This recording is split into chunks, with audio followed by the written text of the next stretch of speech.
At as the chairs mentioned, exceptionally short notice because I think we're relying on you as a partner and a conduit to be able to transmit very, very important messages like we have been doing consistently over the past few months. First, I want to start by acknowledging the Nersa decision that was released yesterday. So I think a number of things to be drawn out of that decision by Nersa. The first one is the more comprehensive and robust engagement of South Africans in that consultation process. And I think what it does is to bring credibility and legitimize the engagement by Nersa. I think we have seen a phenomenal response from members of the community. I mean, just average consumers coming to the fore and sharing their own lived experiences. And it is those lived experiences that has helped Nersa in part to arrive at that multi-year pricing determination. As you all know, is a 3-year cycle, and they've agreed that I think for the first year is a 12.7% tariff increase granted to Eskom. Eskom had made an application for 36%. I'm making that point because Nersa was confronted with a very delicate balancing act. On the one side, to protect the interest of Eskom to continue being a going concern, generate enough cash to reinvest in its operations, and also the more ambitious build program, the generation side, over 300 billion, 800 billion rands, I think, over the next a few years. On the transmission side, about 450 billion rands, and on the distribution side, around 162 billion rands. So Eskom needs, if you like, the kind of revenue injection, or rather to broaden the flow of revenue opportunities for it to be able to invest. And then on the one side, another side to also balance the interest of the consumer. So the consumer, the level of a household level, the consumer in the form of industries. Industries need to be competitive. Consumers need to, we ensure that we protect, if you like, their disposable income should not be eroded as rapidly, so that they are able to meet their own daily needs. So you can see that a delicate balancing act. So we had just concluded presenting to the portfolio committee. We are going to the AGM, and of course we'll work with Eskom to ensure that is an efficient generator of electricity. So I thought I must just make that acknowledgement.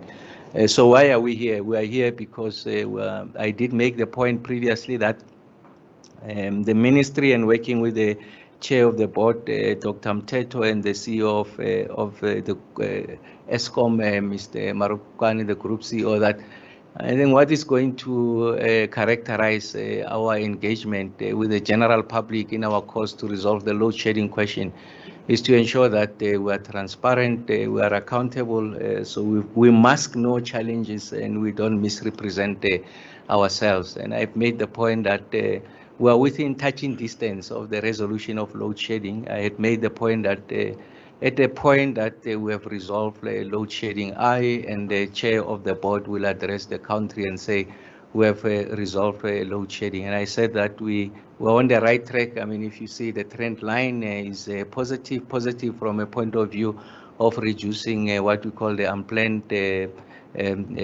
losses, capacity loss factor, bringing down the rate at which the units are failing, and addressing the partial load losses, investing in planned maintenance. You remember the point I'd been making previously, short-term pain, long-term gain. We've been seeing the rewards over a sustained period, like the chairs mentioned, a 10-month period of consecutive days of no load shedding over 300 days. And I had made the point that if we see setbacks, of course, it's a huge disappointment, but it should not detract us from the bigger picture, which is the trend line. And today we have hit that setback. As the chairs mentioned, we got hit by a perfect storm. So what is that perfect storm? We had the units out for planned maintenance, as was the case. You remember I said that, and as part of the generation recovery plan, the chair made this point. we are not going to compromise on planned maintenance. And thanks to the fiscal support we received from National Treasury, Mr. Nxumalo and the team have been able to do that planned maintenance. So we've been doing consistently, also created, if you like, a significant amount of headspace for allowing us to be a bit more aggressive. So we continue to do that. But then we had a situation where at two of our best performing power stations, really, Matimba and Letabo, where we had a number of units failing at the beginning of the week. So that's the second matrix in that perfect storm. And then the third one was that there were other units that delayed in coming back. So as a result of that, what that meant is that for most of the week, we had to rely on our open cycle gas turbines, essentially in layman's words, we're burning diesel. Remember, the peaking plants are designed to do exactly that, to help us to be able to stave off the intensification of load shedding or the initiation of load shedding. So what that meant is that we ran those peaking plants and we exhausted, if you like, our reserves. We are at a point where, for purposes of protecting the grid and the integrity of the system, we need to maintain the reserve margin. So if you were to ask me, as we sit here, even during the peak, we have enough to support ourselves, but we don't have, we have depleted the reserves. So we have taken a conscious decision that we are not following records. So what is the record? Ideally, we would want to say a year without load shedding, we are proceeding, but no, that can't be at the expense of the system. Like I said, informed by prudent and judicious engineering consideration, and what are the expectations of the system operator, we say we will initiate load shedding. So what does that mean? It gets to be initiated because we are pulling back and replenishing all the reserves, making sure that Ankerlecha in particular, because we are tracking the diesel there, for require less of that, we must be able to get the dam levels right. So we are not going to rely on those. So essentially we are taking out that the capacity that could be used tonight, but to say to protect the system and allow us as we start next week, and Mr. Marukan and Mr. Nxumalo will share with you the units that will be coming back that had gone out. Of course, it's a very sad moment. We would have wanted the situation where we said it's a year without load shedding. We want the situation when we get that 2,500 megawatts additional. Remember, Kubek unit number 2 has come back in December, and then expecting Kusile unit number 6 to be synchronized now in February, and then Midupi unit number 4 to come back after a long period of unplanned loss factor, being out for an extended period of time, I think close to 3 to 4 years. It will be coming up back in March, and then at that point we should be comfortable coming out and say we think that we're of the opinion that load shedding is behind us. But we have a duty to protect that. Exceptionally disappointed, all of us, but I was saying to the team, the first thing, protect the system. The integrity of the system is important. We are agreed on that. I think as the engineers here, and acceptance that we have to do things right, and the teams will explain that. And then also that the trend line is still in the right direction. If you look at our summer outlook, we did make the point that once we breach over 13,000 megawatts of unplanned loss capacity, or in fact, if we are within that 13,000 and below, we shouldn't be having load shedding. So if you see the performance now, we are close to that. That's the point I'm making, that ordinarily there shouldn't be load shedding. Anything above that, over 13,000, the risk of stage 2, so on and so forth. So I think it's important that we get to communicate with the country. Yes, it's a setback. It's a setback because of the momentum that we've been building over time. We did make the point when we arrive at a situation where there are setbacks, we'll be the first one to communicate to the country. We'll not issue a notice, but communicate to the country, this is where we're at. But the trend line, we're still going in in the right direction. So we have come to a situation where load shedding is an extraordinary occurrence. And we've moved from a situation where when we don't have load shedding, it's an anomaly. I'm sure everyone can accept that it's an extraordinary occurrence, and we really want to put it behind us. So as a result of all of these things, the team we will be initiating stage 3 load shedding, at least over the weekend, and then go back to conditions of what now we have come to call normality. But Mr. Marokane and Mr. Numalo will share with the details with you. But I thought that it is important that we occasion this opportunity and share with you candidly, frankly, the state of the grid and the kind of interventions that we are making. I'll hand over to Ben. Thank you, Minister. Good afternoon, ladies and gentlemen. Just to anchor the point that the Minister made earlier, we are at this point of impending load shedding. As indicated, we will actually start load shedding at 5 p.m. this evening. We'll run it throughout the weekend, and primarily the objective is to build the reserves that we relied on quite extensively since the beginning of this week. The reliance on the reserves was occasioned by the unfortunate and combination of multiple unit trips at the big 2 stations, Letabo and Matimba. We are well progressed in terms of getting these units back on track, back into operation, and they'll be coming through over the weekend and early in the new week. However, what we saw, despite the fact that our unplanned losses are just over 13,000 megawatts, is the fact that come next week, as the demand picks up, we'll not be having any reserves if we do not create some allege for ourselves over this weekend. I just want to confirm that from a generation recovery plan, the issue of trips of units or tackling unreliability is a factor that we have all gotten to accept that we need to deal with it. And we are working as well within our structures of the Workstream 1 in NICOM to look at ways in which we can improve on reliability on the back of the maintenance activities that we have undertaken. Overall availability is still high, but we need to create this space for unexpected breakdowns as they do happen in this case. This is well within the forecast that we shared for the summer plan. It has materialized to that extent, and our focus with our teams that are quite disappointed around this fact, but are quite prudent in our approach, is to return these units back into operation and get back to the new normal of no load shedding for ourselves.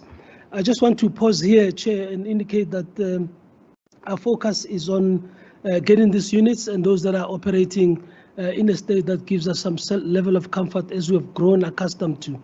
This has nothing to do with any other thing. It's an operational matter. We are comfortable that we understand the root causes of it, and that our teams are actually focusing on resolving those and bringing them under the leadership of Becky over here. So Becky will share with you just high level what units these are and when we expect them to be coming back into operation. I must also use the platform to thank our suppliers who have gone out of their way to give us some capacity as we replenish the reserve fuel, in particular in the Ankerleg space. Thank you, Becky.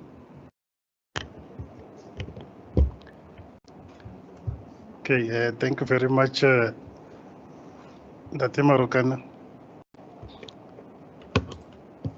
Oh.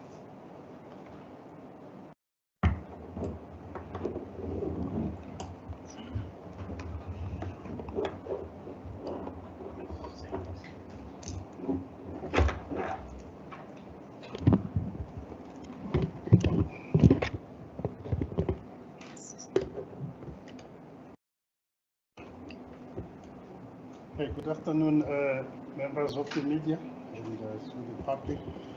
I think let me just outline, just to give some clarity as well on the number of units that came off, especially at Letabo. It's really the incident that is not the normal, where we have on one day 3 units coming off, mainly because of the boiler tube failures. So we have started now with the repairs. The first unit, we're expecting it to come tomorrow. So, and we will be working over from tonight until over the weekend until mid next week to return some of these units, most of them by Monday, Tuesday. And also at Matimba, we have returned the first unit this morning. So there's still other units that still need to come back over the weekend at Matimba. That also came off. Those are the two big stations that had almost 6 units between them that are off. If you take their size, it's about 3,600 megawatts. So that's what is critical, that those units, and these are also two of our best stations as well. And then we also have some units at Kendall and Kriel that we will also start returning over the weekend. The bad thing this week was mostly the boiler tube failures. We have a program in Eskom that deal with this. So we are working together with our main OEMs on the boilers to understand this risk of failure as well. Obviously, you can't go through all the tubes in the boiler, even if we have an outage. Especially the one incident that happened at Letabo was a bit of a difficult one. Yeah, but I think while we apologize, our teams are focused, so we will do everything to make sure that we return back to the normality that we have just created as well. So thank you, Minister. Thanks, Chair.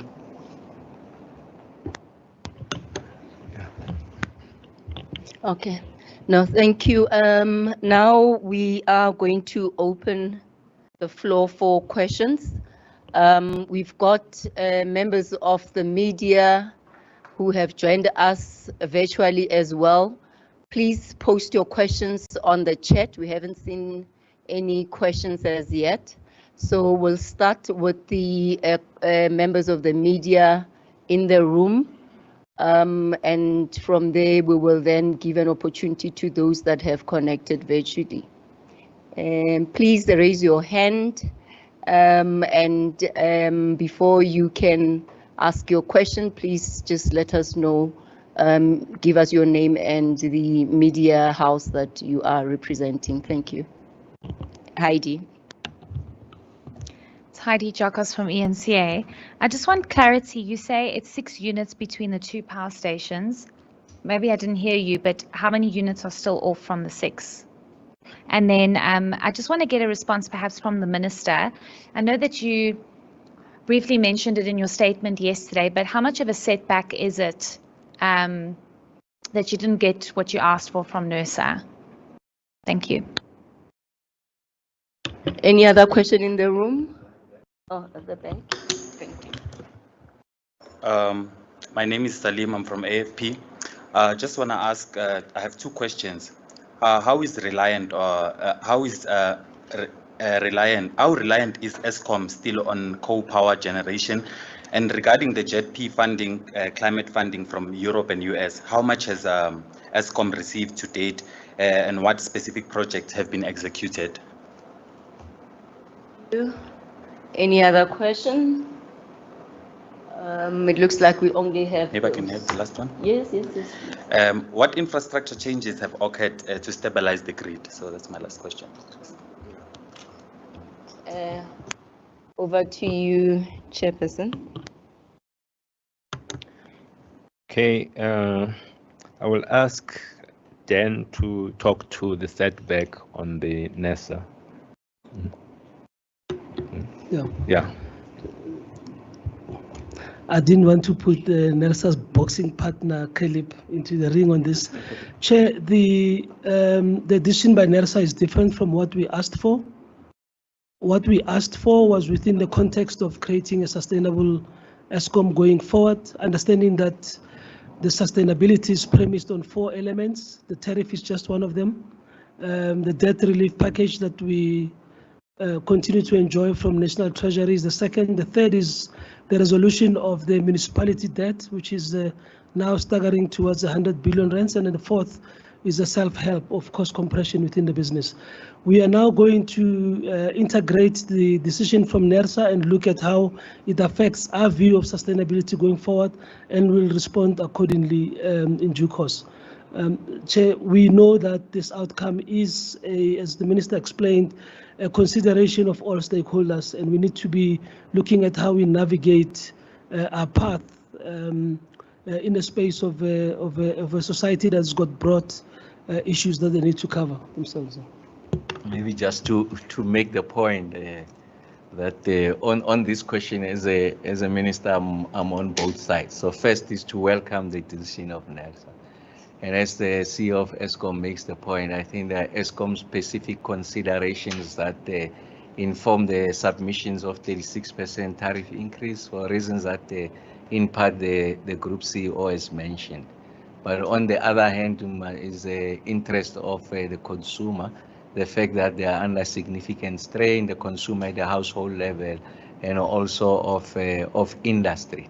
So where I'm sitting is that Nersa had to do that balancing act, and of course we'll work with Eskom to ensure that in the context of this new reality, they are able to meet their obligation, as the CEO has mentioned. But on the other side, we still have an obligation to cushion households, everyone, low-income household, middle to high-income household, and industry. And that's why I said I welcome that decision by Nersa, and then we will work with both parties, Eskom, and also see our best we cushion, if you like, consumers going into the future. I did make the point that there's some work that the ministry is concluding and will be coming out in the public on that, the kind of interventions that we are making. But yes, we have to resolve both. It's not a binary conversation. And you can imagine Nersa had a very difficult act, but they executed to the best of their ability. So we welcome that. So it maps the new reality. My Eskom has to live within the context of that new reality. The jet funding. Thank you so much, Minister. I'm going to ask Becky to address the other two questions. One, the number of units that are still running in those power stations, and also how reliant are we on the coal-fired power stations? Thank you, Chair. Out of the 6 units, I've indicated that the first one at Matimba has returned, so we still got the 5 out of the, because 3 still at Letabo. The next unit at Letabo will return from tomorrow. And then the Matimba unit, also the second one will also return, which is unit 6, will return also from tomorrow. So there is still 5 that are still off that we are planning to do. The commissioning are starting over this afternoon, and then until all of them are returned, Chair, to the metro. Then the issue of reliance on coal, yeah, obviously we are still reliant. Most bulk of our power come from the coal, save for Quebec on the base load, and then the rest is peaking plants. Yeah. So if you look at the base load, most of it is come from stations, from coal-fired station. Yeah. Thank you. Thank you so much, Becky. And then Caleb, on the JET IP, have we done any drawdown, or have we engaged any of the partners in that with regards to those programs, JET IP?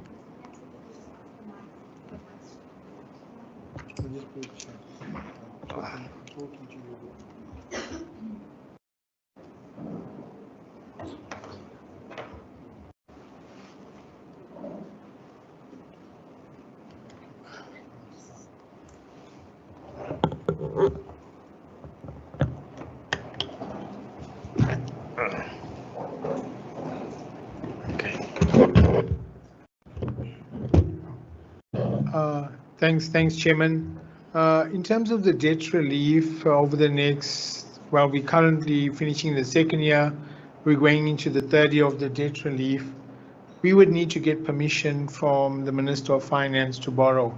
Yes, there's been lots of engagements, but in this window of the debt relief period, Eskom has not entered to any drawdowns and transactions in terms of the JET funding, but discussions are still ongoing with the various parties.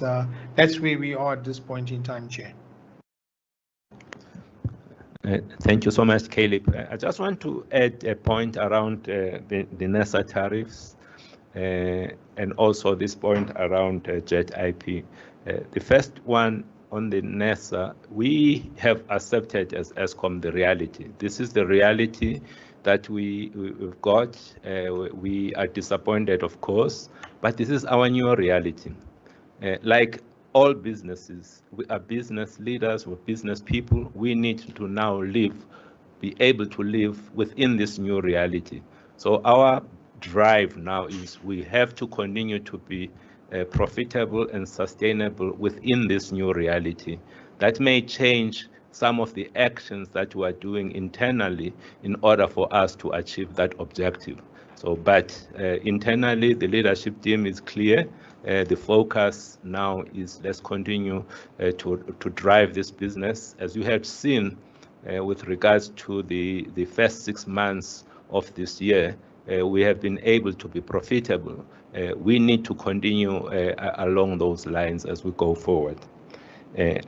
Again, going to the Jet IP discussion, we cannot, in our view as the board, we don't want to, if we do not need to go and borrow, we should not be borrowing, you know. And no matter how much stuff that is available out there, we are in a strong position right now, largely at the back of the work that has been done by the generation team to improve the operational performance of this company. Because we are now strong, we should not just because there are lines available out there, we should be drawing down. So that's our approach to all of this. So with that, back to you, Daphne. Thanks, Chair. We do now have questions. Yes. There was a question regarding what's been done to, improve connectivity and so on. So Khomotso is here. This is work mostly in the anti-CSA space. They've been hard at work in making sure they can pick up. So Khomotso, maybe you want to talk about your targets and how you're performing this year in the next plans?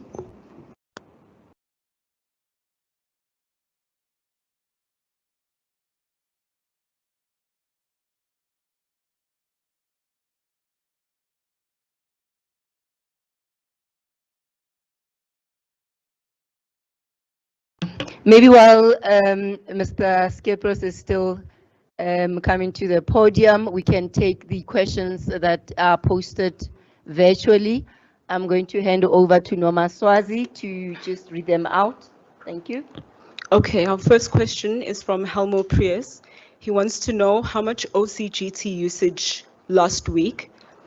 We've got another question from Lisa Stein at News 24. She would like to know, please advise on diesel supply for Ankerlig and Khorikwa. Why is it less of an issue at Khorikwa? What are the lead times to restock diesel? Then we've got another from Antoinette Slabart.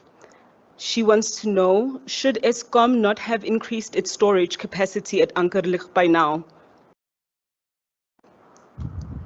Then there's another from Carol Payton at News 24.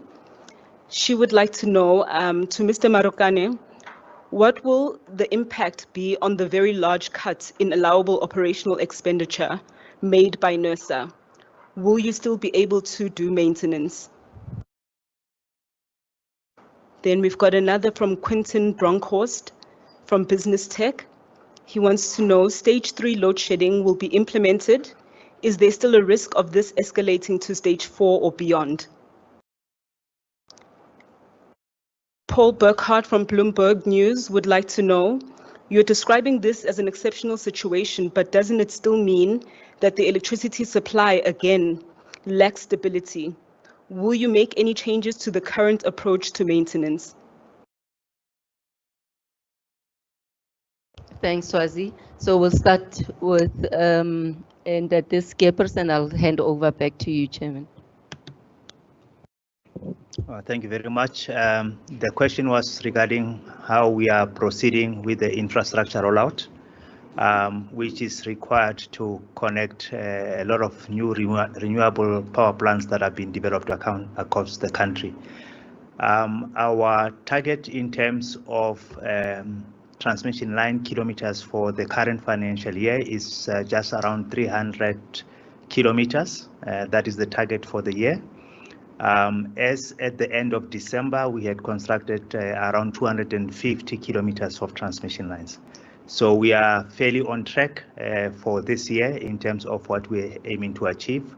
The second one relates to the addition of new transformation capacity in existing substations across the country. The target as at the end of March for this year is around 2,500 MVAs of transformation capacity. As we stand, just over 1,000 MVAs of transformation capacity has been installed and commissioned as at the end of December. The balance of those units, which are all imported, are in the country. They have been shipped. 2 of those are already at the substations, and the installation and erection is proceeding. And the third unit is still en route to the substation in the Northern Cape. So overall, I think we are reasonably on track for the plans that we have for this year. And obviously, there is a program that looks into next year and the year after and so on. But for where we are right now, we are reasonably on track. Thank you. Thank you, Mr. Skiebas. Can we have the mics this side? Most of the questions are directed at Becky. Becky, I'm sure you can handle all of them for us.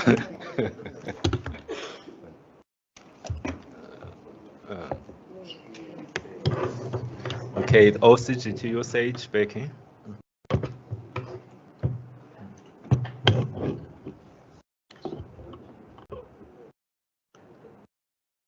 Yeah, thank you, Chair.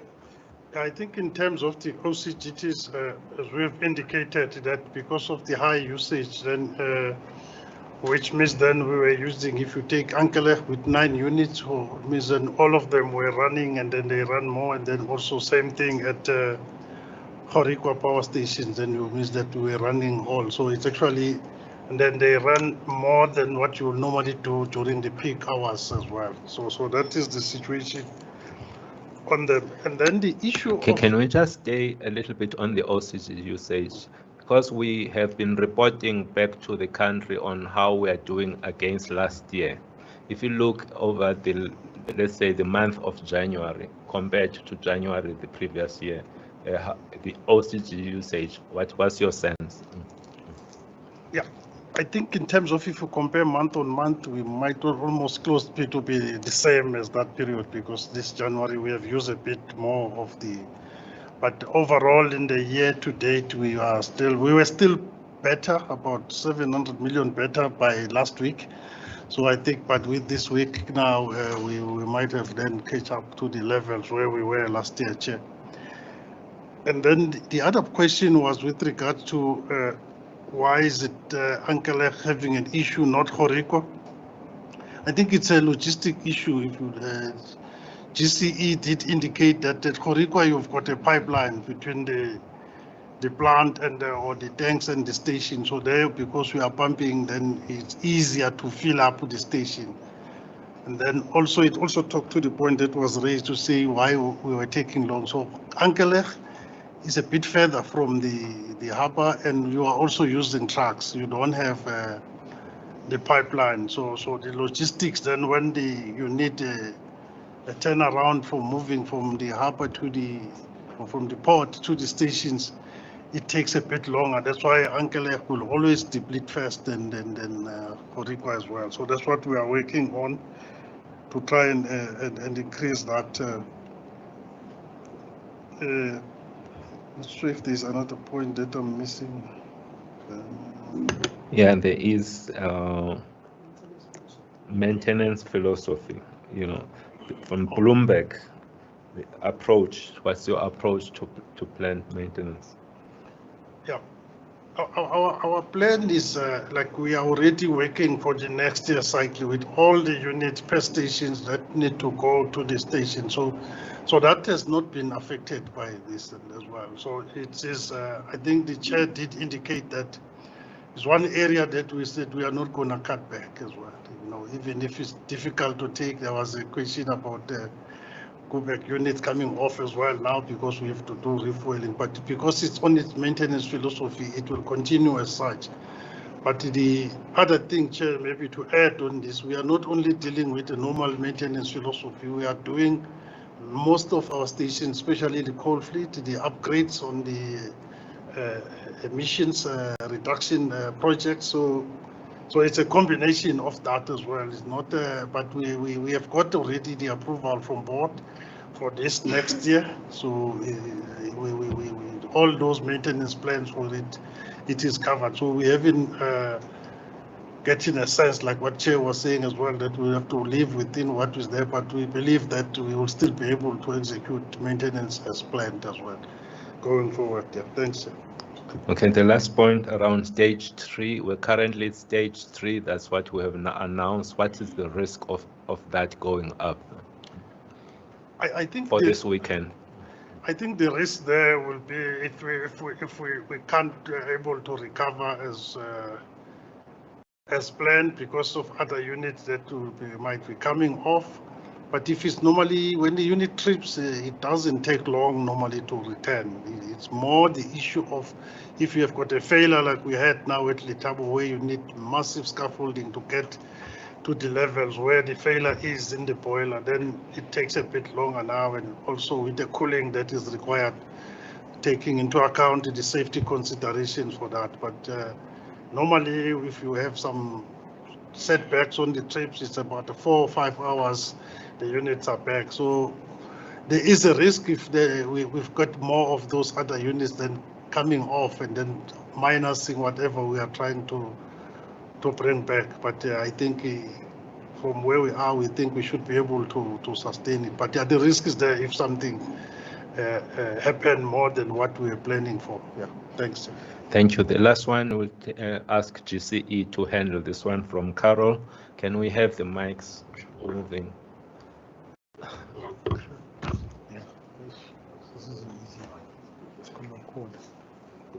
It's really about the Nersa decision, how it will impact your maintenance going forward.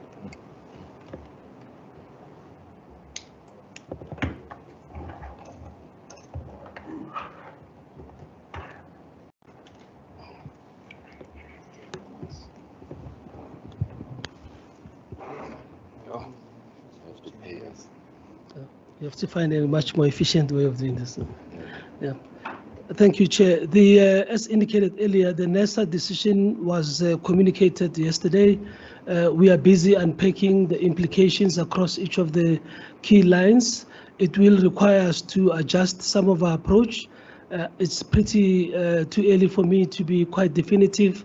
You can surely expect to hear from us as soon as we finish that internalization in the coming week. The bottom line is that we have what's on the table, and we need to see how best to operate within it, still being a prudent operator, especially when coming to asset care and asset philosophy that needs to be solid and not flip-flopping with the amount of money that we have. So we will give you a comprehensive feedback once we have looked at that. I just want to add one more issue relating to the question around the maintenance approach that we followed. Biggie is right. We're continuing along the path that we have started. Why? Because it's giving us results. It's giving us 10 months of no load shedding. It's giving us the ability to absorb shocks that ordinarily previously we could not have. But we've always known that should a special circumstance arise that leads to a higher level of unplanned losses, we may be in trouble, like we have explained. In our summer plan, we explained in our winter plan, and we are at that point. What do we know? We know that one of our key focal points going forward is for us to really look at how do we increase the reliability of our units once we have done maintenance of them. And that's the focus that we have, improving reliability so we don't have a lot of these bad actors coming in even when we have done extensive maintenance. It's a progression of deepening of our maintenance philosophy. It is working for us, and we are quite comfortable that as long as we stay the course and bring additional capacity on board, we should be able to withstand such kind of shocks going forward. Thank you. Thank you. So I'm going to take the last round of questions inside the room, if there's any. Otherwise, I don't see any hands. Okay. Wait, at the back.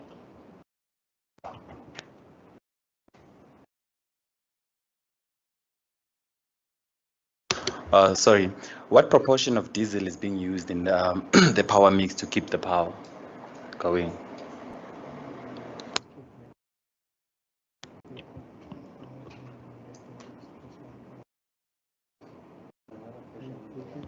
At the back. All right.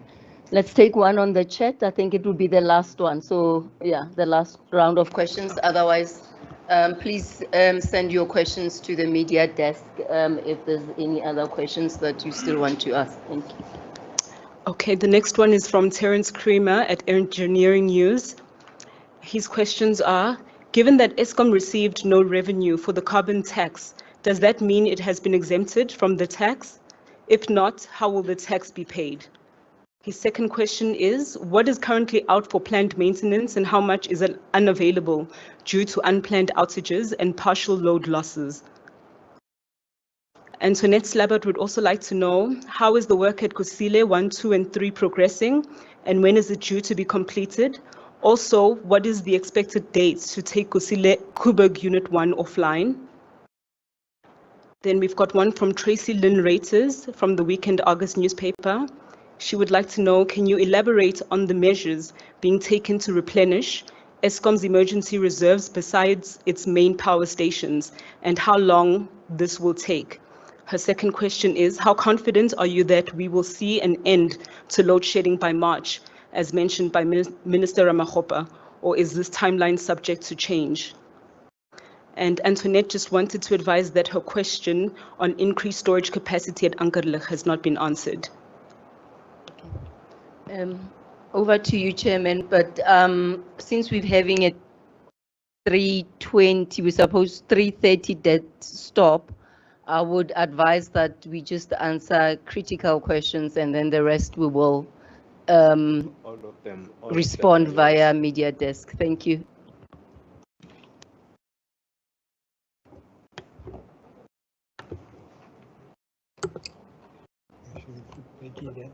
Yeah.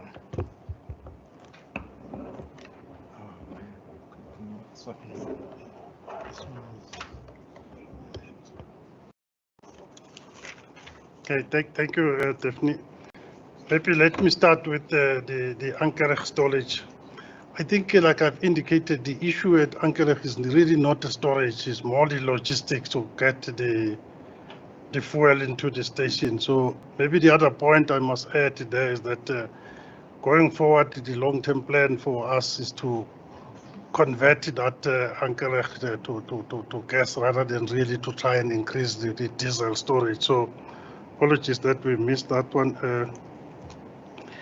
And then obviously the measures to replenish is part of what we are announcing this afternoon, is dealing with that issue of saying with this part of replenishing the supply, because it means then we are going to be able not to use as much harder on at Ankerlig, then we are able to recover. Then with regard to the Kusile, we are currently commissioning the first unit. We have just that is unit 3. We have taken it off in December, so we are finished now with the work.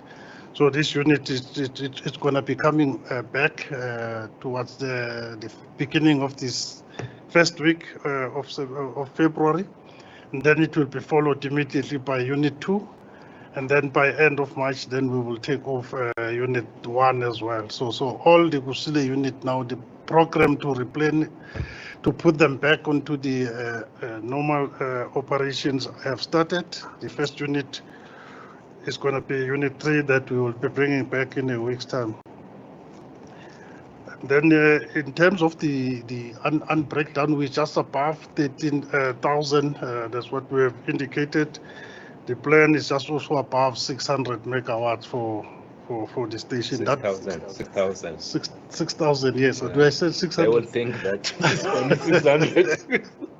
Yes, 6,000, yeah. And then the proportion of diesel usage at the station, I mean, if you take let's say 2,000 plus 1,000 from the IPPs, then as a total of that is what you'll be looking at as well in terms of the diesel proportion to the coal and nuclear as well, and water. Yeah. Okay. Quebec, can you just handle Quebec? Oh, Quebec. Yeah. Yes, Quebec is currently planned to come off from the 7th.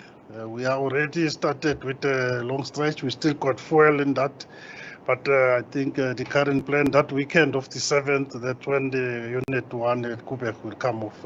That's per plan. And which is a good thing as well, then, because that's when Kusile first unit coming back from the stacker replacement is also coming on. So we will get almost similar type of size machines back as well. Yeah. Thank you. Carbon tax, Yeah. Caleb. Thanks, Chair. With regard to carbon tax, like any taxes like the environmental levy, in terms of the methodology, Eskom is allowed to recover that as a pass-through mechanism. We've applied. Obviously, we anticipate that there's been engagements between Nersa and National Treasury, but I think that, Terence, that question should be referred to Nersa. And then just to add to the diesel usage during evening peaks, over the last week, we've used them for 10% during the evening peaks. Came from diesel generation. Thanks, Chair. Okay, and then I'll ask the minister to address the end of load shedding and maybe comment on the carbon tax if you want to.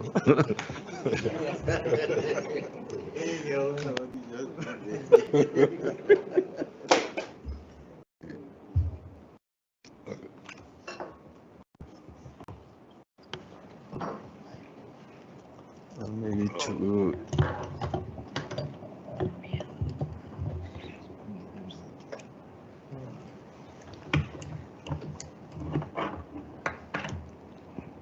no, thanks, Chair. Maybe to say that on the issues of tax and fiscal measures, those are that's the domain of the Minister of Finance, so it's not in my space. So I will not encroach that space of the Minister of Finance. As and when he makes the determination, he'll be able to announce to the country. I've made the point that and consistently, together with the chair of the board, that we now have Quebec unit number 2 back in December. Of course, it will still go through the licensing for extension of life, so that about 920 or so megawatts, we received that in December. The expectation is that we're getting to synchronize Kusile unit number 6 now in February, and then we're bringing back from a long layoff Medupi unit number 4 by March. So if you put all of those together, is 2,500 megawatts. And then you address the issues of the Kusile 1, 2, 3. You know that we had the permission to do temporary stacks. So now once you restore that to the permanent solution, then the conversation is a different one around our ability to come out in the public to say that load shedding is behind us. So once we finish all of those, myself and the chair will come out to the country and announce that we are confident that the load shedding is behind us, because by that time we'd have built, if you like, a sufficient runway, or if you like, headspace to be able to absorb occurrences of this nature. But we are confident. I mean, we have mapped we have the roadmap, and thanks to the leadership of Mr. Marokani and Mr. Ngumalo and the rest of the teams at the various power stations, who are still staying the course. Like I made the point earlier on, this represent a temporary setback, but the overall trend line is that we are in the right direction. So we, like I said before, we are within touching distance of ending load shedding. When load shedding is fully behind us, it will be myself and the chair of the board, of course, on behalf of the 40,000 plus men and women of Eskom, to say that now load shedding is behind us, and of course working with private sector on new generation capacity. But if you like, the foundations of our ability to resolve that still resides with Eskom, but with the reforms that have taken place and the new generation capacity coming from private sector, so you are extending the runway. So essentially we get into conditions of energy security. Like I said before, as I close, exceptionally disappointed, all of us, with regards to the setback, registering our profuse apology to the country. The last thing that we wanted was to have a stage 3 profuse apology, but we are on the right track. I think that's the message I want to convey. Of course, when you are confronted with a setback, sometimes we lose sight of the bigger picture.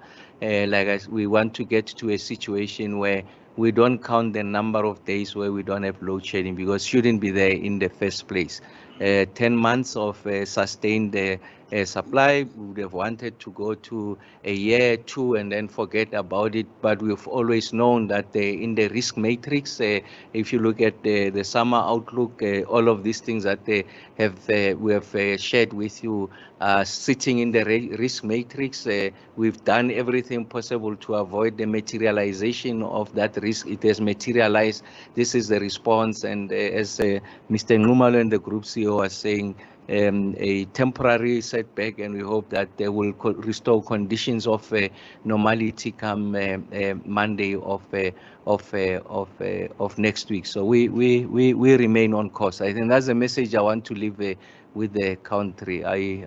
Very difficult to convey this message, but it must be conveyed. We will not send just a notice. We'll confront the situation and subject ourselves to the levels of scrutiny, and we'll continue to make ourselves available to clarify some of the work that we are doing. But I'm sure you can see that we have registered the kind of progress that points to the fact that we are moving in the right direction. So once more, thank you very much, members of the media and those who have taken time to listen to us. Thanks, David. Thank you, members of the panel, and thank you, Honorable Minister, for gracing us with your presence today. And again, to the media and the public, especially since this was a very short notice. And it's very unfortunate that we deliver this unfortunate news, but it's a temporary setback that we will be implementing stage 3 load shedding at 5 o'clock today. And after 309 days or consecutive days of suspension of load shedding due to the successful implementation of our generation operational recovery plan that we continue to implement beyond today. Thank you.